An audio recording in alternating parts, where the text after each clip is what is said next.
আজ বানাবো এঁচোড়। অনেকে এটিকে গাছপাঠাও বলে থাকেন। খুব সহজে কীরকম দারুণ টেস্টের এঁচোড় বানিয়ে নেওয়া যায় চলুন দেখে নিই। প্রথমে একটি বাটিতে জল গরম হতে বসিয়ে দিয়েছি, তার মধ্যে কেটে রাখা এঁচোড়টা দিয়ে দিলাম। সামান্য লবণ আর সামান্য পরিমাণ হলুদ দিয়ে এটিকে ভালোভাবে ফুটিয়ে নেব। রিম্পার রান্না মানে টিপস তো থাকছে, এটা সবাই জানেন। দেখুন এঁচোড়টা ফুটিয়ে নিয়েছি ভালোভাবে।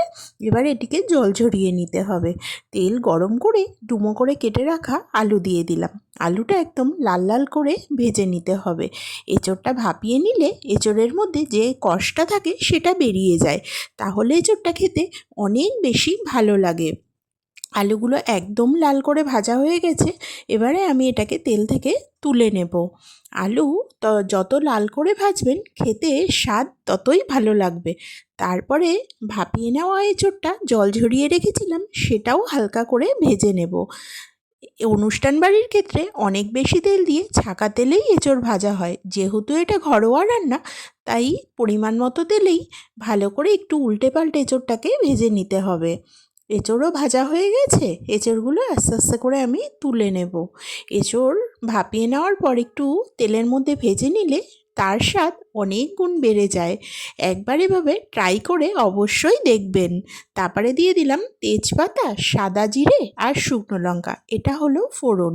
ফোড়নটা একটু তেলের মধ্যে মিশিয়ে নিয়ে তার মধ্যে একটা বাটা মশলা আগে থেকেই করে রেখেছিলাম, সেটাও দিয়ে দিলাম। যেহেতু নিরামিষ তাই টমেটো, আদা, কাঁচা লঙ্কা, জিরে গুঁড়ো, ধনে গুঁড়ো, ব্যাস এই মশলাই দিয়ে দিলাম। মশলাটাকে হাতে সময় নিয়ে একদম আস্তে আস্তে করে কষিয়ে নিতে হবে। আগেই রান্নাতে বলেছি অনেকবারই, মশলা কষাবার ওপরে আসল টেস্ট নির্ভর করে। মশলাটা ভীষণ ভালো করে কষা হয়ে গেলে এরকম শুকনো হয়ে তেল ছেড়ে দেবে। এই পর্যায়ে দিয়ে দেব পরিমাণ মতো লবণ।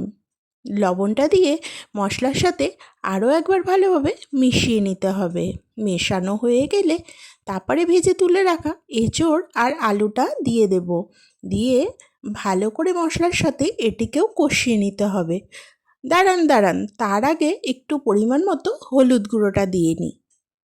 হলুদ গুঁড়োটা দিয়ে ভালোভাবে মশলার সাথে মিশিয়ে নিতে হবে।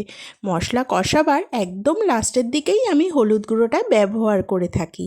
দেখুন সমস্ত মশলার সাথে এঁচোড় আর আলু ভেজে রাখা ওগুলোকেও মিশিয়ে নিলাম ভালোভাবে। মিশিয়ে এবার একটু গ্রেভির জন্য গরম জল দেব।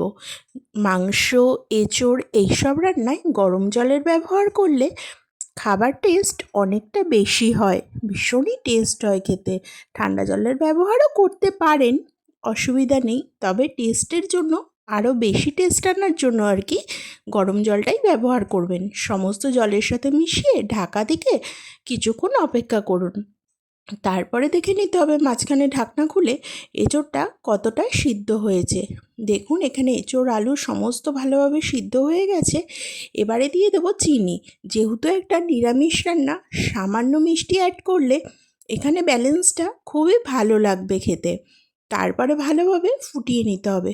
বেশ এরকম ভালোভাবে ফুটে ঝোল ঘন হয়ে এলে তখন দিয়ে দেব এখানে কাঁচা লঙ্কা, কয়েকটা কাঁচা লঙ্কা, একটু গরম মশলা গুঁড়ো আর 1 চামচ ঘি। ব্যাস, এর স্বাদ এবং গন্ধ সারা বাড়ি মমো করবে। এবারে গ্যাস অফ করে খানিকক্ষণ রেখে তারপরে এরকম নিরামিষ এঁচোড় সার্ভ করুন। রেসিপিটি ভালো লাগলে একটা সাবস্ক্রাইব অবশ্যই করে দেবেন। সবাই ভালো থাকবেন, সুস্থ থাকবেন।